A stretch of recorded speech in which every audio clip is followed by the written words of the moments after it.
Welcome to the Leadership Under the Microscope interview series, Plain Talk by Pragmatic Leaders, a production of JR Global.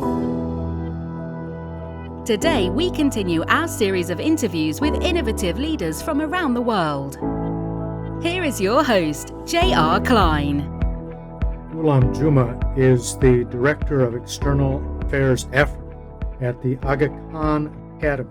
This is a network of global schools being established in 14 countries across Africa, South and Central Asia, and the Middle East. The academies develop students from all backgrounds into homegrown ethical leaders. Gulam currently leads the resource development and mobilization activities for the Africa region. Prior to joining Aga Khan Development in 1986, Gulam spent his professional career in Canada, including a time as assistant treasurer, a corporate officer role with Nestle Corporation in Canada. He's also served on the board of Crohn's and Colitis Canada, Fair Trade International, the Management Operations Committee for Focus Tajikistan, and for a mentor for the Futurepreneurship Canada Mentor and Mentor to Be program. Gulam has traveled to over 83 countries and lived in 7 of them,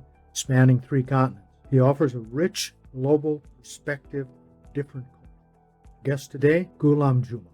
Thank you very much, Gerard. It's a pleasure to be with you. My audience, I think, would be interested in sort of hearing what your story is. How did you get to where you are today, and then sort of lead us into what some of your passions are? Thank you. I was born in Dar es Salaam, Tanzania, many years ago. And I did my first part of schooling there. And then my family sent me to École Internationale de Genève in Geneva, which was a very prestigious school. It had a lot of students that came from different parts of the world. And in particular, they came from well-known families. So, the school had Indira Gandhi at her time that came to the school. We had Schwarzkopf, the person that was involved in the US. We had a lot of foreign ministers. We had the Crown Prince of Saudi Arabia, Crown Prince of Thailand. And that school gave me an opportunity to really become a global citizen, understanding from a global community how to live with one another. I really enjoyed it because I got to stay in the boarding sector. And the way they had it organized in those days, JR, was that every 3 months, we would change roommates. So I would be rooming with a Turkish fellow, then I had an American, then I had someone from Israel, then I had someone from Saudi Arabia, and China, People's Republic of China, Thailand. And that gave me such a wonderful opportunity to understand the different cultures, the different nuances that you had to work with. They had to understand me. When you look at it from my perspective, I had my prayers, which I did. They respected, and I learned about them. And from that, it gave me such an important element and foundation in my life. And from there, I then did other studies. And my passion from those days, listening to my teacher, was I always wanted to work for His Highness the Aga Khan. I am a member of the community, and I always admired and looked up to him as an inspiration. And from that, I worked my way to work in this organization. So I started out working at Nestle's in Canada because of my Swiss background, and I then went and did hotel training in Blackpool, and then did my CPA in Canada. And as a result of doing the CPA, I got a fantastic opportunity with Nestle's. And I started off as an accounting senior and worked my way up to assistant treasurer. I worked with them 10 years, and that too gave me an opportunity of working with different nationalities. And then I was given an opportunity to join the Aga Khan Development Network. And my first posting was in Ivory Coast, in Côte d'Ivoire, where because of my French background, I got in there. And my job was to bring change to the organization, to bring modernization to the organization. So I was recruited as a financial director, and then within a year or two, I became director d'exploitation, it's like COO. And my job at that time was to bring change, bring modern technology, efficiencies to work, and work with individuals as to how you can work together. And at that time, if you remember, JR, there was so much issues going on about bringing external people into Africa, taking away jobs and stuff. So you had to be very sensitive as to how you work. And as I was doing this, my job was to create efficiencies. So I was working in a jute mill, creating jute bags, which were then going into the cocoa production of the country. And so you need to make sure your costs are well aligned.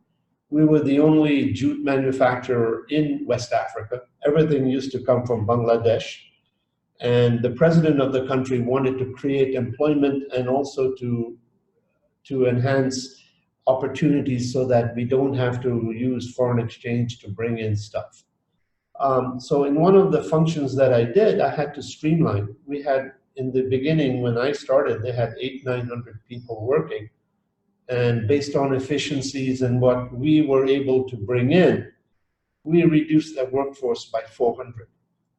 And the way it was done, you can imagine it created a huge uproar when you had to do all this.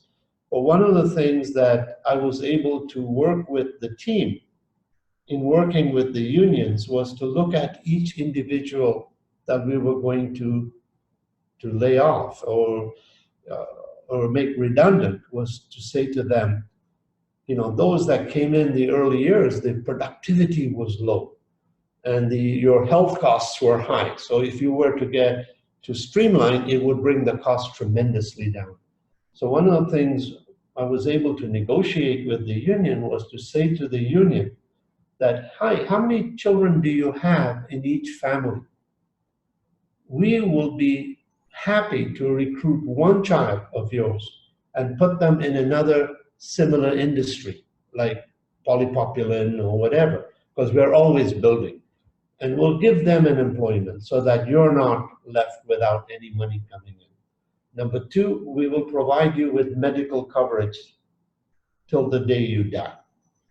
And when we talked about this sort of redundancy, it lit a big smile on their face. Oh, my one kid is going to get a job. And I was able to get 400 people laid off in a span of a month. And that took the whole thing to another level. And we started to make a lot of profits. And the profit with His Highness, the Aga Khan believes in plowing back the profits. That's what the Aga Khan Development Network is, to put in the profits back so that we can develop the organizations, build the organizations. So when we started making the profits, the first thing he said was, first year was okay, second year. I think in the third year, he met with the board and he said, look, we have to cut the selling price because I think you are now bordering greed and you have to bring that level down, and then you have to spend money for the social welfare of the individuals. So we cut the selling price by 25%. And JR, based on what we learned at Harvard there, when they cut the price, we all started to get jittery that we're going to get back to the same position. But what happened, the sales took off like you wouldn't believe. They went up like 40%, and you had to turn on another extra shift to get the work done and the production up. So you had another 80 people you had to recruit, and now you're working on marginal costs. So you can imagine what happens in your profitability.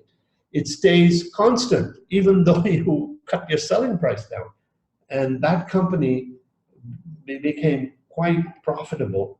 We then got partners from the IFC, the International Finance Corporation, They partnered with us, and then subsequently we took the company public so that the Ivorians themselves benefited from this company.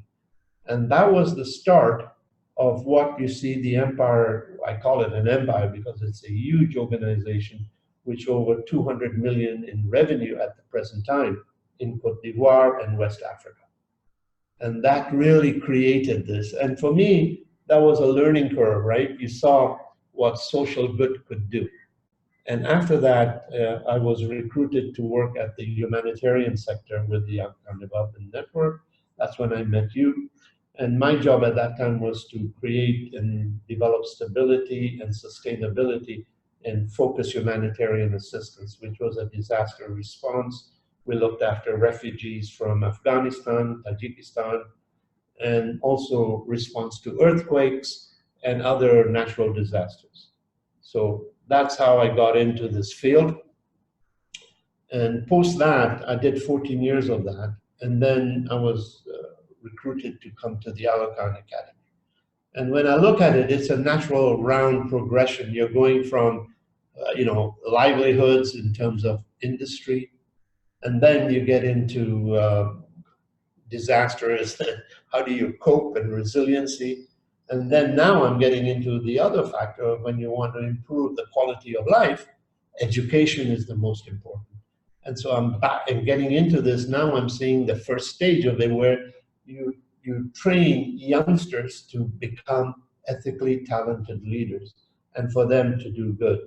And I can tell you without a shadow of a doubt, the last experience that I'm doing is the most satisfying that one can get, because you're seeing talent, raw talent come in, you're training them, you're giving them the tools to really become smart stewards of the communities and the issues around the world. And so I am now here, and one of my functions is to develop a sustainable program, as I was mentioning to you earlier. The program is to be able to attract talent from the rural areas and give them access, give exceptional students access to exceptional international baccalaureate education, which we then enable them to go to the top 100 Shanghai universities in the world. And because of the network, because of what we are doing, we get substantial scholarships from wonderful universities in the US, in Canada, in Europe, that we are able to help these kids go there. I'm happy to say out of the 557 alumni we have since the programs, the school started in 2003, and the graduates obviously came 5 years later when you have that. Right now, we're averaging about 39–40% of them are already back in Africa working, which I think you will agree is a good percentage to come in. And they're doing quite a lot of good work, and some of them are doing masters and PhDs as well. So that's what I'm doing now, and I hope that gives you a little glimpse of what I've been trying to do in my life. This is very interesting, Gulam. It's a great example of this concept of inclusive capitalism, Yes. where you think about the impact on your market at the very beginning and not having to deal with the damage that your product does in the market and spend your money there. This is really talking a lot about giving back also. It's emblematic of this whole idea of social consciousness and social impact. I'd like to think that it's always going to be easy to do those kinds of things, but I'm sure you have some challenges now and again. And let's hear from you a little bit what some of those challenges are. What are your biggest barriers to getting to your mission? Well, the challenge is when you're doing such a program, one is to promote the school. When you're doing so much, you're so involved in what you're doing. When I say we're so involved, the school is so involved in concentrating what it's doing. So getting the message out of what you have done and being one of the best IB schools, getting top results, getting 100% scores for 3 kids out of the 170 kids that graduated over the last few years. and then going out and talking to like-minded individuals, corporates, about the importance of this program. Because when you look at it, the beneficiaries of what comes out of here and the universities will benefit the corporates, the governments, the civil society, and all. So the challenges you have is trying to get people to understand that the investment they do now, they will not get the impact next week or the week after. It's not like a Nescafe solution, right? It takes a little while. And then when you do get that return, it'll be massive. But it's been very tough selling this. Now, what we've been doing with corporates, small, medium enterprises, is talking to them and seeing whether we can use their corporate social responsibility program, the CSRs. However, what I've begun to realize, and I've listened to Ann Woods from BCG and all, CSRs are quite vulnerable to the economic climate. When business is good, people will give you 2%, 5% from the CSRs. When business is poor, they will take it right back and cut it. They don't realize that the importance of consumers, to help consumers understand the social good, they forget all about that, right? And they forget it. Now, when I listen to BCG, I like their TSI initiative, which is total societal impact. That means you look at the whole business chain and how do you impact that chain so that it continues to do help, to do good. And I think when I was looking at it, Mars, from the agriculture ones where they buy cocoa and all, they've gone right to the farmers, right, and said, how do we do that? How do you improve their health? How do you improve their education? How do you improve their infrastructure, the tools? And that then builds a society. When you're wanting to improve quality of life, two things, health and education. And Mars has realized that. And I was the chairman for Fair Trade International for a couple of years, a few years back. And that was part of their mandate to improve the quality of life so that there's a fair deal for the farmers that are manipulated at times.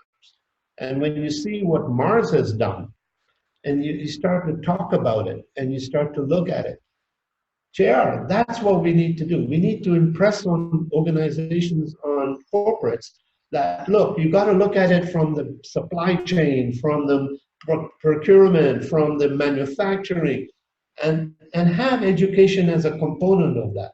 Because if we improve the quality of education, your employees, children, family all improve. Their quality of life improves, their health improves, the costs go down, and you then pass the profit, you get profits coming out of that. And you can go up and down in the economic cycle and even geopolitical situations which create havoc. And you can do this well. So for me, my biggest challenge is trying to ride the waves that you don't go up and down in the economic cycle.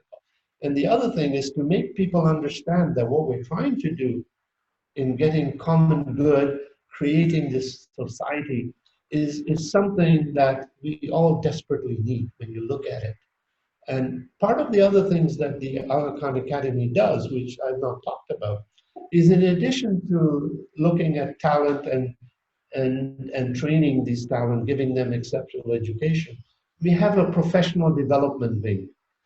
And that wing, what it does, it trains teachers to be the best, okay? Raise the standard of education, right? Elevate the status of the teaching profession. As you and I know, the teaching profession does not get the accolades it deserves. It's very easy to pinpoint failures and stuff with them. So how do you improve them? And we have developed a program, professional learning educational series, which we train the teachers in the area to become better teachers, to become better educators. And what we do is we do baseline studies before we go in, and then we train them over a 30, 35-week period.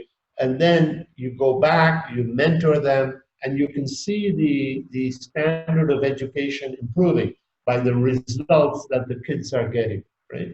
And when we work with corporates in these areas, many of the corporates work in natural resources and mining and others. And one of their CSR responsibilities is looking at the schools in the area, the health facilities. And we have partnered with a couple of them to say, look, we can come and look at your schools and help elevate that. And by elevating it and then saying, hey, why don't you join our program for talent identification, where they participate and invest in our program, we go and do assessments for children there in that school. And can you imagine, JR, when you go to that school where you have trained and you pick up one child to come to this school to get exceptional education, and they see this kid going all the way to Stanford or wherever, can you just put yourself in that teacher's shoe? I went and did that training, and now look at my kid, he's going places, right? So I'm hoping that works well. Now that is TSI when you look at it, I know they call it CSR, but it isn't, because they're doing each end of the site. They're going right into the beginning. The miners' kids go to that school. Their workers go to that school. So you're looking at it from a whole impact basis. And I think the biggest challenge is getting people to stay firm on social responsible programs. That is a commendable challenge. Can be a big one, because what you're doing is working toward a result, a product that you may never see, and yet you work toward it with the hope, with a firm confirmation that it's going to do what it's intended to do. It's very good. That is a sign of a good leader with a vision. The vision is something that is sometimes hard to understand by those who don't have it. So you have to do a lot of teaching. So here you are. You've sort of become the specialist in sustainability. All the way through your life, it's kind of followed after you. Let's think for a minute about some of the leadership lessons that you've learned. Just talk to us about the challenges that you're facing now. I'm relatively sure that it's not the first challenges that you've faced in your career. And they've taught you things. They teach you lessons. What are some of the lessons that you've learned on your leadership journey so far? From a lessons learned perspective, when I'm thinking about how you're meeting with these different organizations and individuals, I think the first thing, it's always beneficial and important, try and bring the individual to institute in the campus, to meet with the students, to talk to the kids that are benefiting this program. And not to set it up on say, okay, you're going to have these kids there, but at random, they sit at lunchtime, sit at a different table. We have a lunch facility where the kids they're mostly all in residence here, the ones in the program, and they can sit with them, talk to them, and they begin to understand at that point what this program is about and the impact. And so first lesson that I learned is, once you start to talk about the program, like I mentioned to you, visit the place, and then you know what it's all about.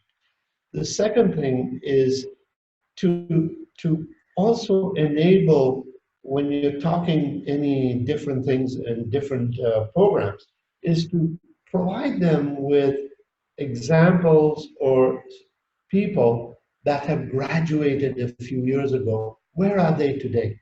What have they done? Right? And I have with me, whom you met, one of them, Khadija, who was with me here. She graduated in 12, and she's now working with me to help me get other folks to give back, so that she wants to make sure that individuals benefit what she did, right? And then my other person that also works with me, Tabitha, she's been here 12 years. And she has progressed from different functions to different levels. And she's got a CPA. She was a Mandela Institute scholar. So she was in San Diego under the Obama initiative. And so these are opportunities, JR, that we can facilitate. For me, I look at, how do we as role models provide this example, right?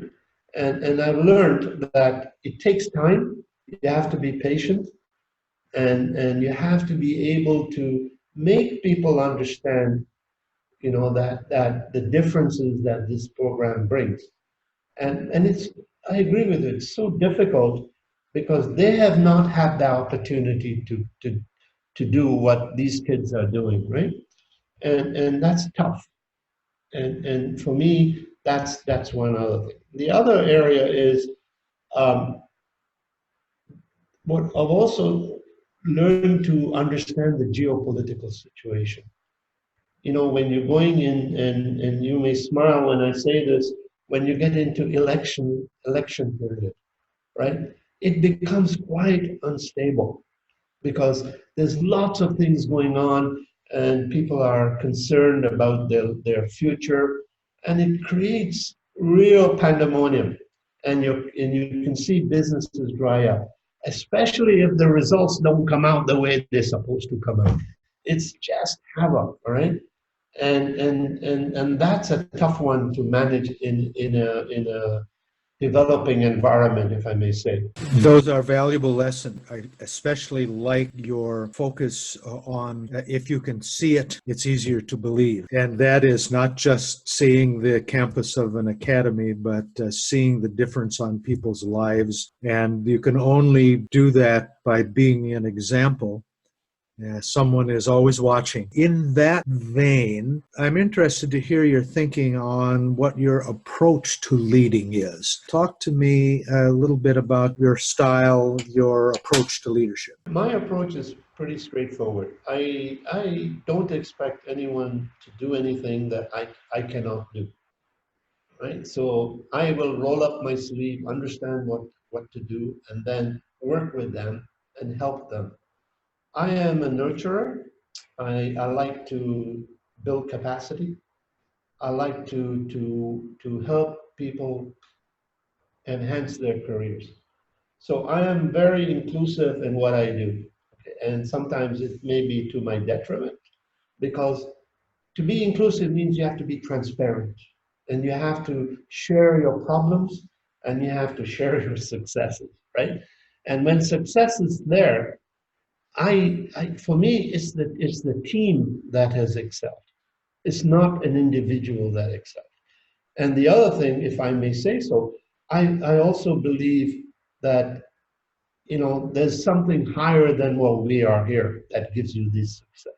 And you have to recognize that success is not all due to you. There's a higher being in place, or whatever you like to call it. You have to have faith. And it's that faith that brings you to where you are and what you're doing. Because remember, we're all here as vicegerents on this earth. Our job is to do good and to look after what the Almighty has brought here, and to improve the place so that when we go, it's a better place than when we came for, right? We have so many limited amount of time. And how do you do that? How do you touch points different ways, right? How do you create that individual? And for me, I look at it, I work with people. I'm very open, and I like to see people do good. But when there are problems, I also approach it head on.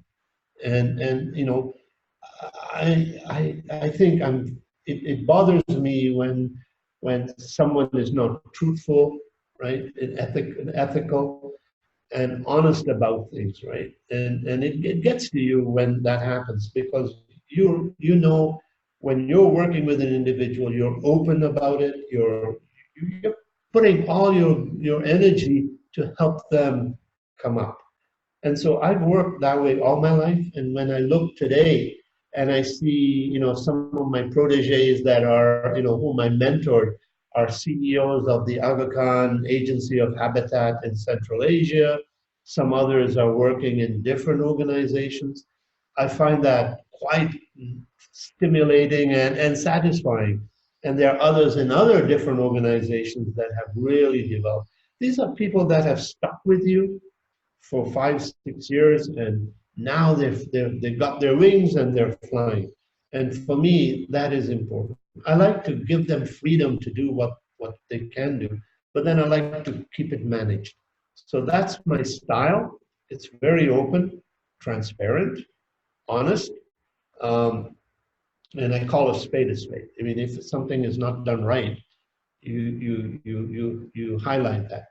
And the other thing is that I roll up my sleeve and I don't expect people to do things that I don't understand, I have never done, and they, they're part of what I do. So when I meet with the potential partners and those that we want to invest, I want them to be with me, my colleagues to be with me, because JR, today we are here doing it. Tomorrow they have to take the lead. They have to go out and do exactly what we're doing today. And if they're not part of the system, you're really leaving your organization vulnerable, because this is not a small program, okay? And for us, when you look at it, you can bring a child into the school on a scholarship, right, or a financial aid. But if you don't sustain it, what do you do next year, the year after? You can't send that kid back. So for me, it's important that I have continuity, and the continuity is your colleagues, right? They have to pick up the mantle to take forward. So that's my style, and I try to stay with it. That's almost a beginning for a whole new book. Really the idea of getting your hands dirty, being open and inclusive, really facing problems that you have so that you can find those solutions, and having some integrity. That's a lesson I think that everybody can use, whether they find themselves in a role of a leader or not. So as we come toward the end of our time together, talk to me a little bit about what some of your realities are today. What sort of remains to be done inside your world? What has to happen to you get to the place where you want to be? Well, we are now embarking on a good sort of level. We have built the back office structures, which is important, because when you're starting to work with funding coming in from outside, integrity of the usage of funds is important, reporting, transparency, etc. We've got now all that put in place, and I've been working hard with head office to get all the recognition policies and other policies that go in terms of enhancing what we're doing, and also bringing in latest technology, JR. Donate now button on your website, integrity of that website, etc. So we're now getting there. And now my next phase is working with the different partners that we have identified to enhance the program so that it becomes sustainable. Working with the alumni. As I mentioned to you, we've had 557 or 560 alumni, but within the network, we just graduated the 1,000th alumni this year. Okay, so now we have more than 1,000 in our database. So we've been working with them, starting to work with them, because you want to get them into the culture of giving and into the culture of the organization. One of our alumni, a 2012 alumni called Ham Sarangoji from Uganda, he graduated from university in the States, worked with Facebook with Sheryl Sandberg for a while. And then he started a company, a mobile money company similar to M-Pesa, which you have heard about, a very famous one. And he then started to look for funding from Silicon Valley. And about 4 weeks ago, Joe Montana, the NFL footballer, gave him $2.5 million seed money as the first round of funding. Ham called me right away to say, hey, Gulam, you've been talking to me. Guess what? This is what I've done. And the first thing that I want to acknowledge is what I learned at the Aga Khan Academy. This is where it's got me today. And I would like to make a donation so that others can follow on my footsteps. And he gave a sizable donation, okay? And he said, I want to do that. I will send you his video of him and his colleague, another graduate. They combine and they mention what they've done. To me, that is the proof of the pudding, right? You're working hard and you have these two kids who have started their own startup. Forget working in an organization, a startup that is competing with M-Pesa, right, in East Africa. And it's amazing the way he portrays he wants to give back so others can follow that, okay? So that's one thing that's remaining to get the alumni going. And then obviously the other ones are the other stakeholders, the parents and the past parents, the past past student parents. So I want to get these things put together so that there is a continuity that we can continue to do this. And for me, it's important that on the network side, we try and leave a legacy so that His Highness and the organization can continue to build from that. We still have to build another 14, 18 academies around the world. The next one that's opening is in Dhaka, Bangladesh, and that's about a year and a half away. And then we're also working on the Lisbon, Portugal Academy. So, there's not a few academies, there's quite a few left. So for us, it's important to start to build the sustainable funding that can come in, and the other thing that looking at is an endowment. How do you develop this endowment that you can have this thing going on, for a while, similar to what you see with Philip Andover and all the others in the States. And I think we are at that category. What we're doing here is that type of individuals that are coming up. And inshallah, maybe I hope it's in my lifetime, but I don't think so. We may see a president of a country in Africa that has come as a graduate of the school, similar as you see with Andover and all. They have, so-and-so is a president or was a president of the United States and Yale and all. I think we will see that because when you look at some of the kids that have graduated, there is potential. And inshallah, we'll see that. And that will be, we'll say these guys did it at that time. That is just an amazing frame so to put you in, and that is that you're changing the world. But like a lot of us, we don't have this initiative that is huge and everybody sees, but you're changing the world just sort of one person at a time. And I have a tendency to believe that's the way it gets done. Yeah, it's that we have a tendency to live forever, but the way we do that is by getting our values into another generation. Gulam, I would like to thank you so much for spending your time with me and being inclusive and open to tell us about your thoughts, your passions, your feelings. Do you have anything that you'd like to say at the very end of this to those that are listening, or this new world of emerging leaders? What I'd like to say is you got to live your passion. You got to really, make an effort to try and make a difference. Because we're only here for a limited time, and what the good that we do will outlive us longer. And I think if it isn't for us to lay the foundation and to create the pathway for this, it won't get done. And I think we need a better world, and we need a world where there is compassion, there's care, and we need to embrace pluralism. I mean, most of the issues we see around the world is because there's a lack of understanding of what each one is about. And I think this big notion of cosmopolitan ethics plays a huge role. And finally, the realization that we all come from one soul. We emanate from one soul. And you could be different in you, but you all come from that one soul. So we all have an important thing to work together and make this place better. And lastly, I'd like to thank you for this opportunity. I really enjoyed it.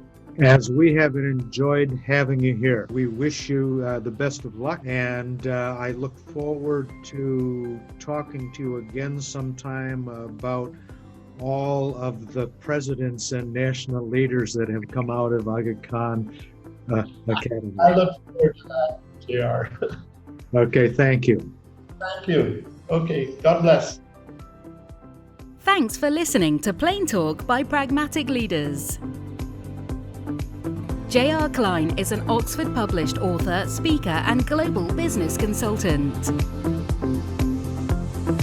JR Global specializes in socially responsible business consulting. To learn more, visit jrglobal.co.